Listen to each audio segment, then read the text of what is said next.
Knowledge destroys ignorance but does not destroy your traits and pervert tendencies. Why? You change with your knowledge, so your outlook and behavior changes. Now, the thing is that when you say knowledge, then my repeated question, which I'll ask again in this one same evening, who is eligible for this higher knowledge? Not the one who has vices, not the one who lies. Is it possible? Not the one who is deceitful. One Swamiji was visiting some bhakta's house, and there was a lot of noise coming, commotion. What happened? What happened? Gurudev asked, this Swamiji asked. So somebody went out and he said, "Oh, one of your sannyasi is fighting with the another person." Now, a Swamiji who is speaking rudely and fighting, can that person be even called a Swamiji?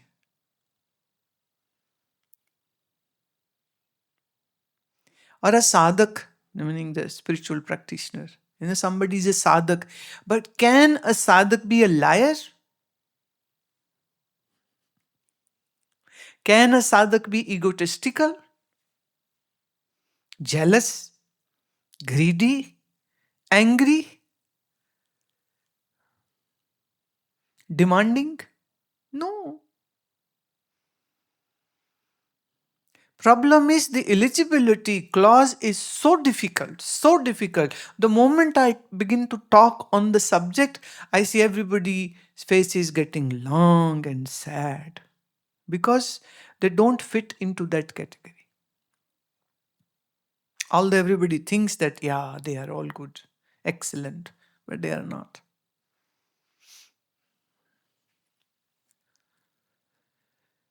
The one who has titiksha means who can bear hunger, thirst, insult, and remains in equanimity. That's one of the traits of a sadhak or a sadhu or a spiritual practitioner. But when you see yourself cringing, if somebody says a single bad word to you, I know of many of them.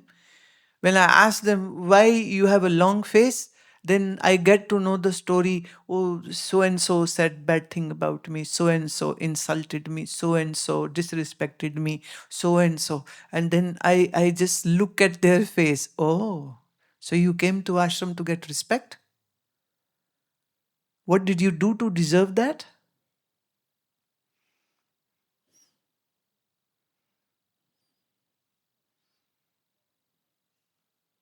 Um, so the problem is there is no titiksha. There is no forbearance, there is no patience, there is no tolerance, there is no dispassion, no vairagya.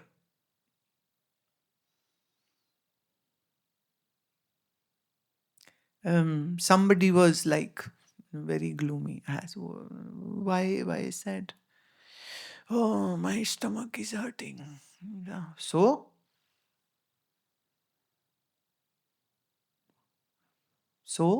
nothing serious.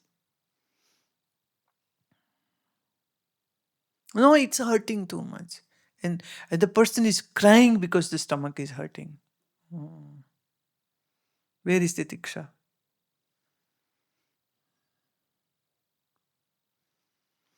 So when the question comes about the real knowledge, the Brahman Gyana, the question is who is eligible for that? And I believe every man and woman should firstly work on their eligibility clause. In Buddhist monasteries, they have a ritual every day. They read, there are this chapter, a small chapter, This is like vows taken by the monks and the nuns, and that is called that they are supposed to read that, chant that every day. So very similar to what we call the six treasures, the Shat Sampatti. It is similar to that, that you should not be greedy, you should not be expecting respect, you should not be talking lies about somebody, you should not be backbiting, you should not eat out of greed. Now, I present this point. When you eat, do you eat because you need to fill your tummy? Or do you eat because the food is good now?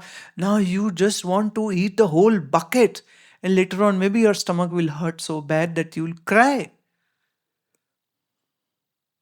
So they have these rules for the monks and the nuns. So they are supposed to, every day in the morning, they all sit together after doing the ritual of bowing and worshipping and singing the chants, and then they'll sit down and recite all those sutras. The sutras is about the rules which a sadhak, a spiritual aspirant, or a monk or a nun has to observe.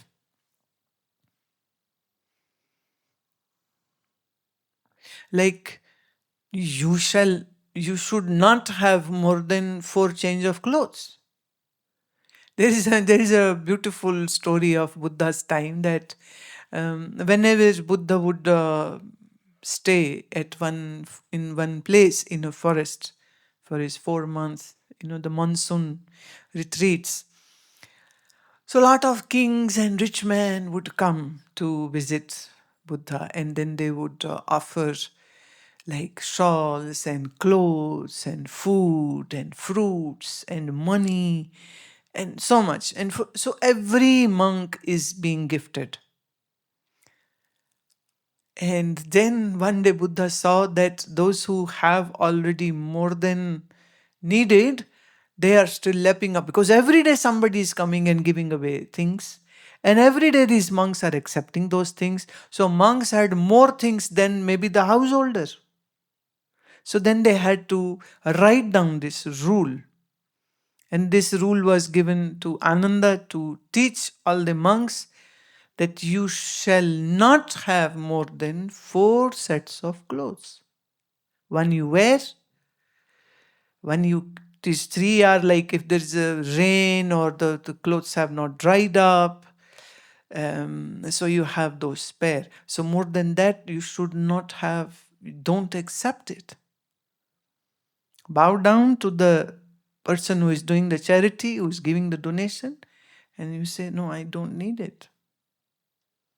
Because the monks in the Buddha time, they were accepting everything, and they had like huge, um, like a wholesale depot.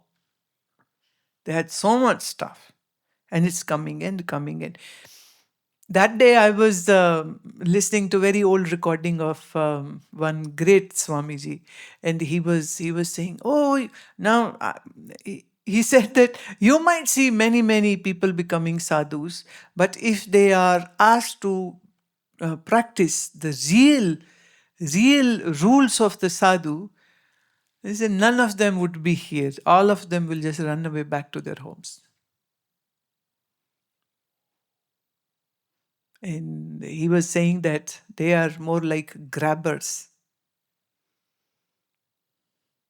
Because once you wear ochre clothes, you proclaim as a sadhu, the whole society is going to give you respect and money and stuff and so much. So many good for nothings will choose to become a sadhu, not because they are in search of truth or something. They are into this garb of a monk because it's a lot of money coming in and lot of stuff gets to you for free without doing anything.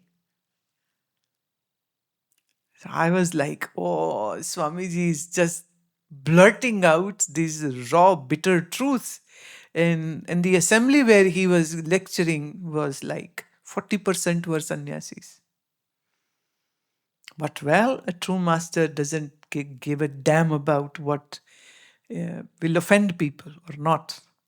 I just spoke plain, dark, stark truth. Bang, bang, bang.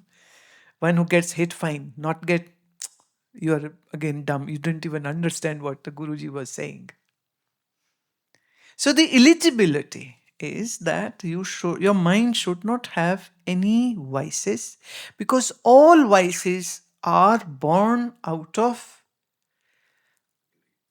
body mind obsession, seeing the body mind as me.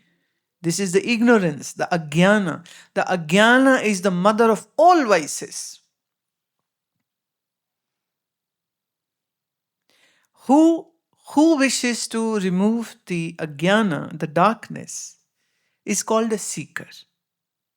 So this means the seeker has already taken this one step, that this world means nothing to me.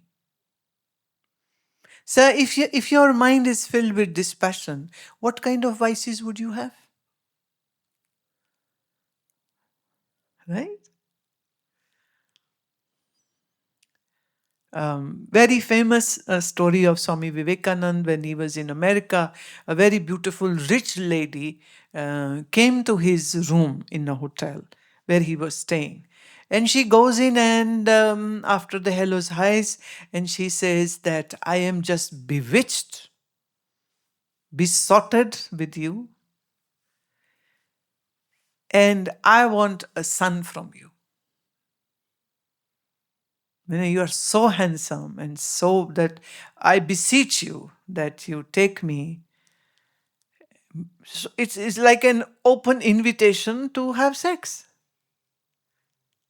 But she used a very nice, kind words, and she said, I wish to have a son just like you. She was sitting on the chair, Swamiji was on the chair, and it is said that Swamiji stood up and folded his hands and he said, there is only one me in this world.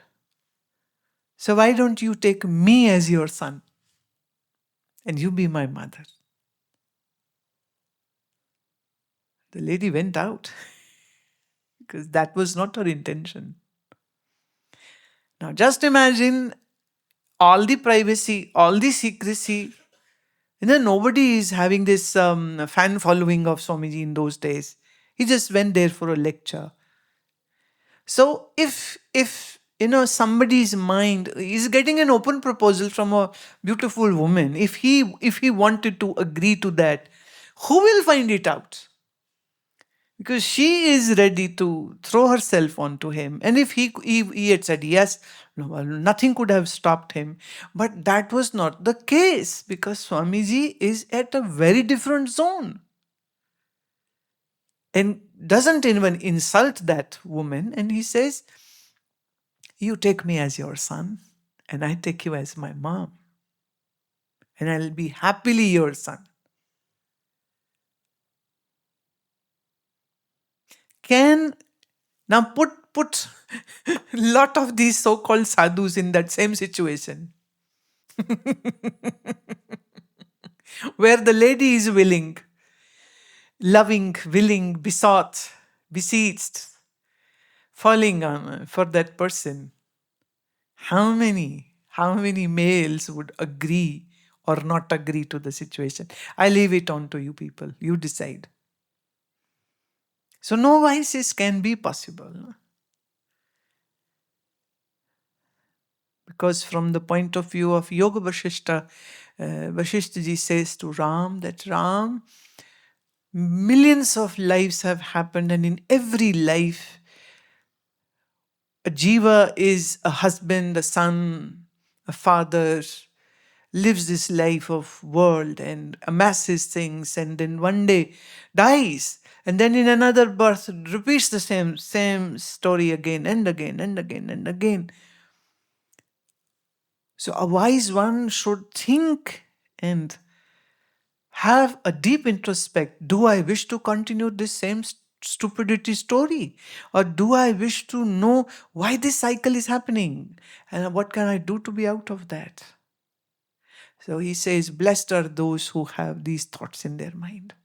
Blessed are those who have this dispassion in their mind, who don't wish to run after the worldly pleasures. So, one who has become a jigyasu, the one who has become a true searcher, would this person be titillated by some nude show of a very wonderful woman, or um, money or power or something is being offered and the person laps it up? There's no chance. So, actually, the knowledge, this Brahma Vidya, is to be made accessible only to a mind which is filled with this passion. So there is no chance of having any vices. Correct? Like a 3 or 4 year old baby will not have any sexual thought because the baby doesn't even know what it is. Right? So a mind which has vairagya, the dispassion, is never ever attracted to this vices or negativities. So knowledge is not meant to remove your vices. My knowledge is not meant for that purpose. For that, what is required is contemplation and vairagya. If there is no vairagya, now vairagya will always happen to intelligent people. There are millions of husbands who are tortured by their wives, and there are might be millions of wives who are tortured by their husband, and yet they live together, hoping one day he'll be fine or she'll be fine, and then we'll live happily ever after. So, in that hope, they keep on bearing one another. Or um, things and stuff and expensive stuffs and gadgets and money and crypto money will make me rich and I'll be so happy when I'll have all that. That's not sign of an intelligent person. And these things are functioning in a mind which is filled with ignorance. So ignorance is the big mama of all the five vices: the anger, the greed, the ego, the jealousy. The mother is ignorance. And the one who understands this, that I need to remove this ignorance because this is the one which is making me miserable. And I wish to know what is the reality, what is the truth. So once the person has this deep thought, the whole spectrum of your thinking changes. Hence, there aren't any vices left. And the one who has vices, well, knowledge will not do anything about that. For removal of the vices, the person has to take the responsibility that I need to change it. So that comes with intelligence. Intelligence brings dispassion. Dispassion brings discipline. And the one who has discipline and dispassion and intelligence is fit for this highest knowledge. Otherwise, problem. Okay? Happy?